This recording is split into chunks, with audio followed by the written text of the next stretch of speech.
আম্মু তুমি কি করো? প্রচন্ড লেভেলের গরম বাবা, আমি ব্যালকনিতে দাঁড়াই আছি যে কি একটু বাতাস আইসে না, একটু গরমের জ্বালায় বাঁচতেছে না। আচ্ছা না, তোমার জন্য একটা জিনিস আনছি। কি আছে? ড্রাগন ফল।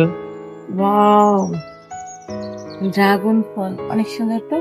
এটা দিয়ে তুমি আমাকে গরমে ঠান্ডা ঠান্ডা জুস বানিয়ে দাও। ও তাই, তুমি জুস খাবে? হ্যাঁ। তো চলো তোমার জন্য ড্রাগনের জুস বানাই।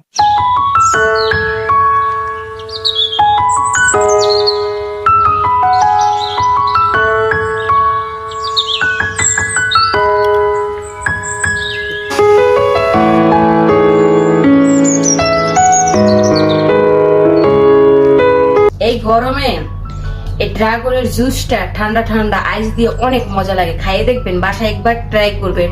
অবশ্য আমার জন্য না, আমার ফ্যামিলির সবার জন্য এই ড্রাগনের জুসটা বানাইছি। তো আমি খেয়ে দেখতেছি কেমন লাগে। এক কথায় অসাধারণ। আমি আগেও খাইছি, এখনো খাইলাম, অনেক ভালো লাগতেছে। আপনারা ট্রাই করবেন। আর আপনাদের যদি আমার ভিডিও ভালো লেগে থাকে, সবাই আমার চ্যানেলটা সাবস্ক্রাইব করে দেবেন। তো সবাই ভালো থাকবেন, আল্লাহ হাফেজ।